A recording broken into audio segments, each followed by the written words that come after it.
జై జై బీజేపీ. రామచంద్ర నాయకత్వం, ఈటల నాయకత్వం. నమస్కారం. ఏదైతే మా జవహర్ నగర్ కు పెద్ద శనిలాగా దళిద్రంలాగా పట్టినటువంటి ఈ డంపింగ్ యార్డ్ పై పోరాటంలో భాగంగా రేపు 24వ తారీఖు అనగా బుధవారం ఉదయం 9 గంటలకు ఈ డంపింగ్ యార్డ్ పై పోరాటంలో భాగంగా ఈటల డంపింగ్ యార్డ్ సందర్శనకు వస్తుండు. ఏదైతే బీజేపీ మరియు జేఏసీ ఆధ్వర్యంలో మొన్న ఈటలను కలవడం జరిగింది. ఏదైతే నేషనల్ గ్రీన్ ట్రిబ్యునల్ కోర్టు ఆర్డర్ను కూడా ఈ రామ్కీ సంస్థ మరియు డంపింగ్ యార్డ్ యాజమాన్యం ఏమాత్రం పట్టించుకోకుండా దాదాపు 20 లక్షల మంది ప్రజల ప్రాణాలతో చెలగడమాడుతున్నారు.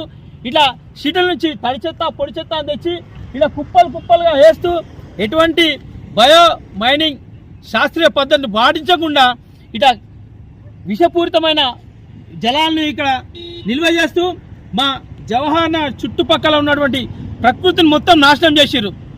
మా గాలి, మా నీరు, మా భూమి చుట్టుపక్కల దాదాపు 20 కిలోమీటర్ల వరకు మొత్తం కలుషితమైపోయినాయి. అందులో పోరాటంలో భాగంగానే ఈటల దీనిపై స్పందిస్తూ మొన్న పార్లమెంట్లో మాట్లాడడం జరిగింది. అదేవిధంగా రేపు 24 తారీఖు ఈ డంపింగ్ యార్డ్పై పోరాటంలో భాగంగా రేపు దీని సందర్శనకు వస్తుండు. అదేవిధంగా అన్న ఒకటే చెప్పిండు, ఏదైతే నేషనల్ గ్రీన్ ట్రిబ్యునల్ కోర్టు ఆర్డర్ను ఈ రామ్కీ సంస్థ మరియు డంపింగ్ యార్డ్ యాజమాన్యం తప్పుడు సమాచారం ఇస్తూ మేము క్యాపింగ్ చేసినాం, ఇక్కడ వాటర్ ప్లాంట్ పెట్టినాం, ఇక్కడ పవర్ ప్లాంట్ పెట్టినామని కోర్టుకు తప్పుడు సందేశాలు ఇస్తూ మా ప్రజల ప్రాణాలతో చెలగాడడం తెలుసుకున్న ఈటల రాజేంద్రన్న స్పందిస్తూ ఏదైతే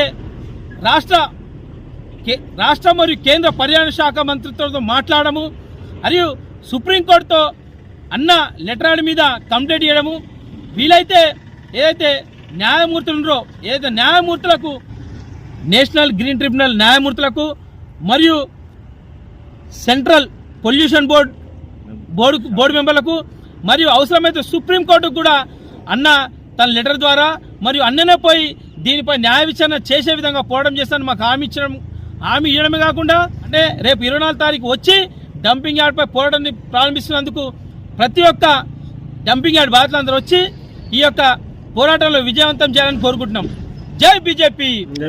అదేవిధంగా జేఏసీ ఆధ్వర్యంలో జరుగుతున్న ఈ పోరాటం కూడా అందరూ మద్దతు తెలపాలని కోరుకుంటాం. జై బీజేపీ. రామచంద్ర నాయకత్వం, ఈటల నాయకత్వం.